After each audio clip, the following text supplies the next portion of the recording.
Hai, selamat datang ke channel Cikgu Ko. Jadi hari ini kita akan sambung matematik tingkatan 4, bab 7. Dan hari ini kita akan fokus macam mana buat tafsiran graf laju kepada masa. Jadi sebelum kita sambung seperti biasa, kamu boleh subscribe channel Cikgu Ko, buka lonceng di tepi, like dan share video Cikgu Ko. Okey, pertama kita perhatikan graf ini ialah umum punya graf laju masa. Jadi seperti biasa dia ada keturunan positif, ada keturunan sifar kosong dan juga ada keturunan negatif. Keturunan positif, perhatikan garis PQ ini ya. Keturunan positif menunjukkan dia ialah pecutan. Okey, pecutan. Jadi kelajuan objek bertambah, keturunan graf adalah bernilai positif. Jadi maka kadar perubahan laju terhadap masa ialah juga bernilai positif. Tak ingat macam mana nak cari pecutan.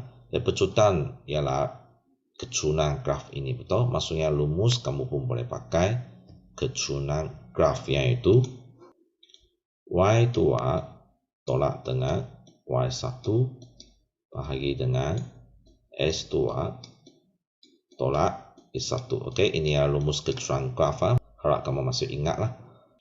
Sama juga luas di bawah di sini, luas di bawah graf seperti cikgu yang sebelum ini cakap lah. Okay. Luas di bawah graf ini menunjukkan jarak yang dilalui dalam tempoh T1 saat. Maksudnya dari sinilah masa, dari 0 sampai T1. Seterusnya kita tengok garis yang melintang ini yaitu garis QR ini merujuk kepada laju seragam.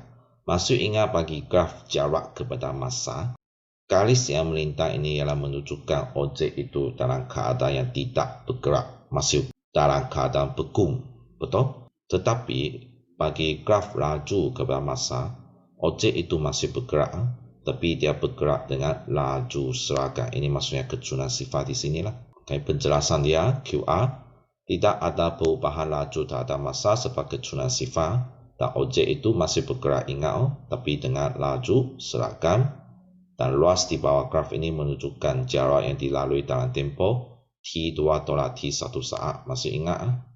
Cikgu sudah cakap kalau kamu nak cari nilai di sini mesti pakai nilai belakang tolak dengan nilai yang di depan. Maksudnya kamu pakai T2 tolak T1 untuk dapat masa di sini ya. Ketiga, kita tengok garis RS.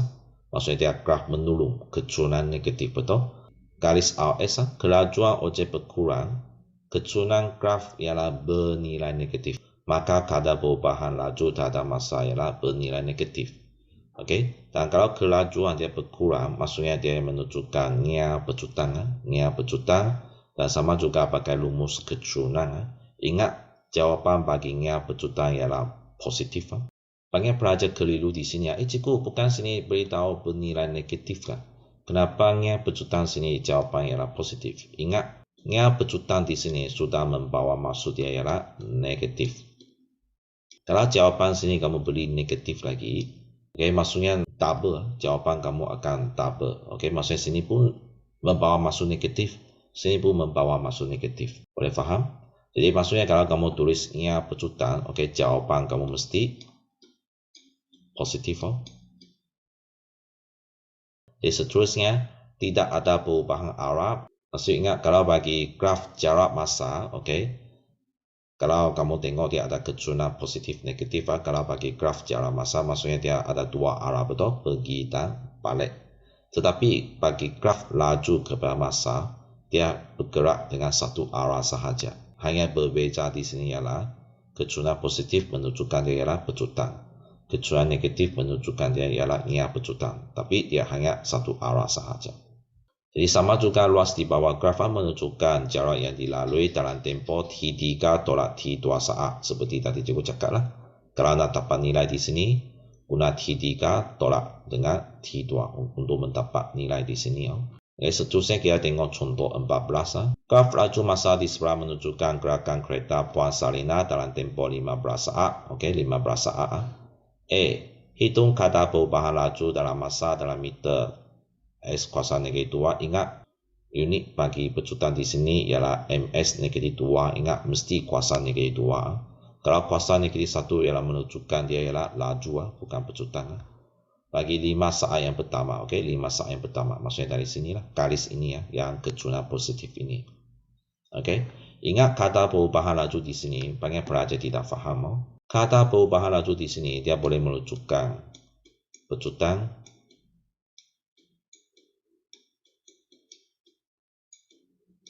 ataupun yang pecutan.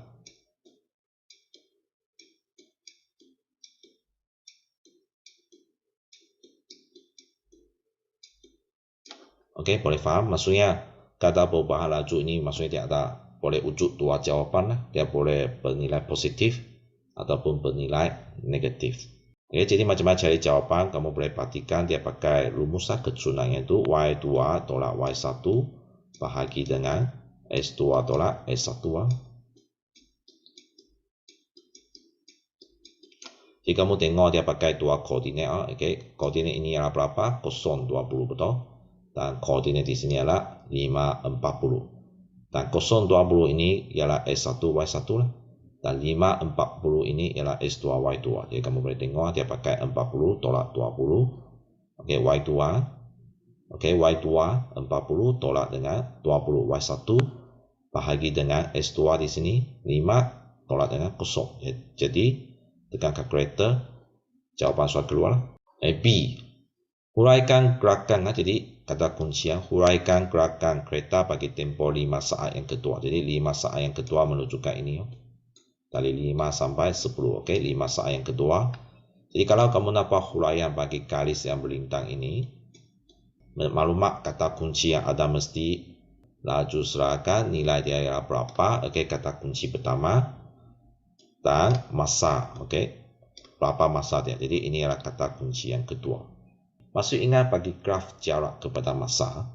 Kalau ini adalah graf jarak kepada masa, kalau kamu jumpa garis melintang ini, jadi kata kunci dia ialah kamu mesti tulis objek itu ialah dalam keadaan bekung, maksudnya tidak bergerak. Dan kedua ialah berapa masa dia dalam keadaan bekung. Okey, seterusnya kita tengok C ya. Hitungkan jumlah jarak. Jadi dia nak jumlah jarak dalam meter, unit meter yang dilalui ya dalam tempoh 15 saat. Jadi ini kata kunci soalan. Jadi ini ialah graf laju kepada masa. Masih ingat kamu boleh perhatikan unit ya. Meter, soalan pun meter, dan ini saat, jadi sini pun saat. Maksudnya semua unit adalah sama. Kalau semua unit adalah sama, maksudnya nanti pengiraan kamu tak perlu tukar unit lah. Ingat kalau graf laju masa, jadi kalau kamu nak cari jarak, mesti cari luas di bawah graf lah. Kalau kamu perhatikan sini apakah bentuk dia, ini adalah bentuk A, betul? Dan ini adalah bentuk B, dan ini bentuk C ya. Jadi bentuk A adalah bentuk trapezium, ada nampak? Bentuk B ialah bentuk segi empat dan bentuk C masuk trapezium. Okey. Jadi kamu boleh cari jawapan rumus trapezium 1/2 darab dengan 5. 5 ialah tinggi. Jadi seperti cikgu yang ajar dalam latihan 7.2b. Masih ingat? Kalau kamu nak cari luas trapezium, kamu mesti tentukan mana dua garis selari sama ada kiri kanan ataupun atas bawah. Dan sangat jelas bentuk A ini garis selari ialah kiri kanan. Kalau garis ialah kiri kanan, maksudnya ini ialah tinggi dia lah. Okey. Jadi tinggi ialah 5. Darab dengan hasil tambah dua garis selari, maksudnya ini di sebelah kiri ialah 20 dan di sebelah kanan ialah 40. Okey. Tambah lagi segi 4 ini. Luas bagi segi 4 maksud ingat panjang darab dengan lebar. Jadi panjang ialah ini Seperti tadi cikgu cakap, nilai belakang tolak dengan nilai depan. Jadi maksudnya 10 tolak 5, ini adalah panjang dia. Darab dengan lebar, maksudnya ini ialah lebar dia. Okey, 40. Ditambah lagi bentuk C, trapezium. Sama juga 1/2 darab dengan tinggi, di mana tinggi dia. Okey, perhatikan mana garis selari. Jadi ini garis selari jadi masih sama kiri kanan. Maksudnya ini tinggi lah. Tinggi pakai nilai belakang tolak dengan nilai depan, maksudnya 15 tolak 10. Jadi ini tinggi Darab dengan hasil tambah dua garis selari. Tengok nilai dia di sebelah kiri 40 dan di sebelah kanan 60. Okey, hasil tambah dua garis selari Jadi tekan kalkulator, jawapan kamu akhir ialah 600 meter. Okey, kita tengok contoh 15. Encik Tenyewa membantu kereta ke kedai sebaneka untuk membeli surat khabar. Graf laju massa di sebelah menunjukkan gerakan kereta Encik Daniel Wong dari rumah ke persimpangan jarang sebelum sampai di kedai sepaneka tersebut. A. Huraikan gerakan kereta Encik Daniel Wong untuk tempoh 10 saat yang pertama. Jadi tempoh 10 saat yang pertama sini garis kecurangan yang positif ini. Okey, jadi apabila kamu buat huraian bagi ada kecurangan positif ataupun kecurangan negatif, ingat 3 kata kunci kamu mesti hafal. Pertama, kamu mesti nyatakan dia mengalami pecutan ataupun ia pecutan. Kedua, apakah jawapan pecutan ataupun ia pecutan kamu. Dan kata kunci yang ketiga ialah ini masa. Ada 3 kata kunci. Dia sama dengan graf jarak dengan masa pun ada 3 kata kunci. Maksud ingat, apabila kecurangan positif ataupun negatif, apakah 3 kata kunci itu bagi graf jarak masa? Kata kunci pertama ialah kamu mesti beritahu berapa laju dia, betul? Kedua, berapa jarak dia melalui. Dan ketiga, berapa masa dia gunakan. Jadi, 3 kata kunci juga bagi graf jarak masa. Okey, sama pakai rumus kecurangan kalau kamu perhatikan A di sini. Okey, iaitu Y2 tolak Y1 bagi dengan S2 tolak S1. Jadi, kamu boleh tengok koordinat 0, 0, betul? 0, 0 di sini ialah S1, Y1 lah. Dan 10, 25 ialah S2, Y2 lah. Okey, jadi Y2 tolak Y1, 25 tolak 0, bagi dengan S2, 10 tolak dengan S1, 0. Jawapannya tekan kalkulator, 2,5 ms negeri 2. Huraian 3 kata kunci mesti ada. Kereta mengalami pecutan dengan kata 2,5 ms kuasa negeri 2 dalam tempoh 10 saat. Boleh 3 kata kunci ini. Sama-sama buat huraian kecurangan positif ataupun kecurangan negatif. Okay. B. Apakah yang berlaku terhadap gerakan kereta Encik Daniel Wong dari saat ke-10 hingga saat ke-20? Jadi kalau kamu perhatikan graf ini dari saat 10 sampai 20 ialah graf garis melintang, betul? Maksudnya, apa maksudnya ini? Laju seragam. Masih ingat tadi macam apa huraian laju seragam? Mesti ada unit laju seragam dan mesti ada masa, betul? Sama jugalah, okey. Kereta Encik Wong bergerak dengan laju seragam 25 ms negeri 1 dari saat ke-10 hingga saat ke-20. Kamu tengok kata kunci sama, betul? Laju seragam, masa. 2 kata kunci ini untuk menghuraikan laju seragam. C. Hitung kadar perubahan laju terhadap masa dalam ms negeri 2 bagi 5 saat terakhir. Jadi bagi 5 saat yang terakhir kadar perubahan laju. Maksudnya guna rumusan kecurangan graf. Dan 5 saat yang terakhir kamu tengok 5 saat terakhir di sini. 30 sampai 35. Tapi dia tidak tulis keluar lah. Jadi mungkin ada pelajar cakap, jika dia tidak bagi 30, macam mana kita nak kira? Sebenarnya kamu boleh kira dari 20 sampai 35.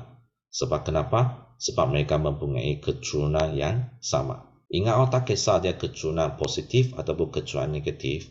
Oleh sebab soalan ini dia mengambil contoh kecurangan negatif, betul? Jadi cikgu pun menggunakan kecurangan negatif sebagai contoh lah buat penjelasan. Ingat tak kisah dia kecurangan positif ataupun negatif, asalkan dia garis sama. Tak kisah kamu guna mana satu titik. Contoh kamu titik ini sampai titik ini, titik ini ataupun sampai titik ini. Sebenarnya mereka kecurangan adalah sama. Okey, kalau contoh kecurangan ini adalah M1, kecurangan ini adalah M2, dan kecurangan ini adalah M3. Okey, maksudnya dari titik ini ya. Okey, kecurangan mereka adalah sama. Maksudnya M1 sama dengan M2 sama dengan M3. Sebab itu walaupun soalan tanya 5 saat terakhir, tapi sini tak ada 30, betul? 30 di sini. Tiada nilai di sini, tapi kamu masih boleh pakai 20 sampai 35. Sebab mereka pada garis yang sama.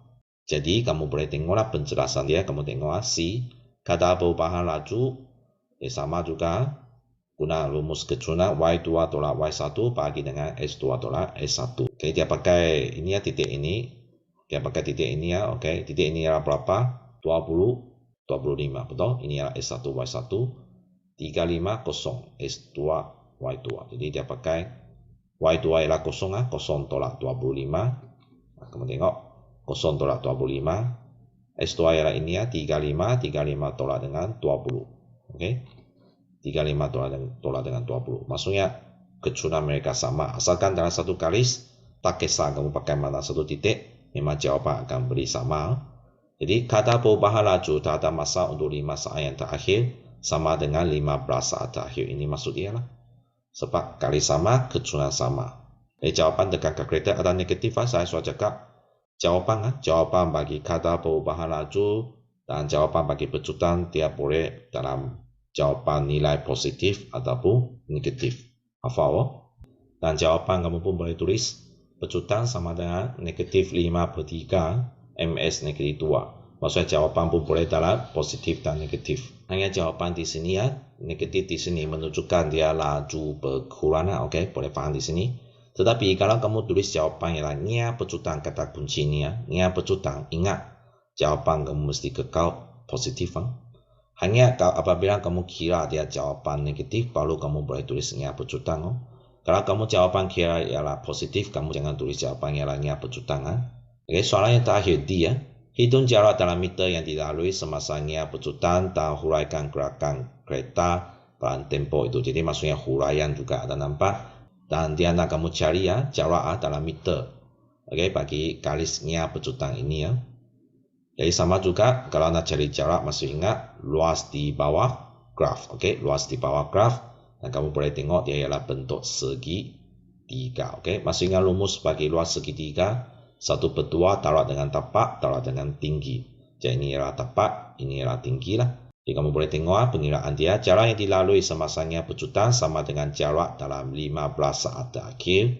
Jadi sama dengan 1/2, ini ialah tapak 35 tolak 20. Okey, ini ya nilai belakang tolak dengan nilai depan seperti cikgu tadi cakap. Taruh dan tinggi 25, jadi tekan kalkulator 187.5 meter. Okey. Oleh sebab dia ada suruh kamu kira jarak, betul? Jadi apabila macam mana kamu buat huraian, jadi tambah lagi satu kata kunci. Maksudnya dia ada 4 kata kunci di sini ya. Okey, kata kunci pertama kamu mesti tahu apakah nia pecutan ataupun pecutan. Okey, soalan sangat jelas dia nak kamu tulis nia pecutan, betul? Dan kata kunci yang kedua, berapa nilai nia pecutan dia? Tadi kamu soalan C sudah kira, betul? Oleh sebab kamu tulis nia pecutan, saya sudah cakap kalau kamu tulis nia pecutan, jawapan kamu mesti positif bukan negatif. Sebab nia pecutan di sini sudah menunjukkan dia ialah negatif. Boleh faham? Jawapan mesti tulis positif. Lepas itu kata kunci yang ketiga masa. Jadi 15 saat yang terakhir. Dan keempat, sebab dia ada suruh kamu kira jarak kan. Ini ya. Jadi maksudnya kamu mesti tambah lagi kata kunci yang terakhir, yaitu jarak dia. Jadi kereta bergerak sejauh 187.5 meter dalam tempoh 15 saat dengan nia pecutan 5/3 ms negatif 2. Jadi macam mana susunan dia? Cikgu saya mana satu nak tulis itu tak kisah. Asalkan 4 kunci ini ada. Dalam huraian kamu memang maka penuh. Contoh kamu boleh tulis kereta bergerak dengan nia pecutan 5/3 ms negatif 2 dalam tempoh 15 saat sejauh 187.5 meter. Ini pun boleh. Betul? Asalkan 4 kunci ada. Okey, sebab itu mesti hafal macam mana tulisan huraian dengan 4 kunci. Jadi video ini sampai sini saja. Jadi kalau kamu suka video Cikgu Ko, jangan lupa subscribe channel Cikgu Ko. Buka lonceng di tepi, like dan share video Cikgu Ko. Jadi kita jumpa lagi pada video yang seterusnya. Okey, bye bye.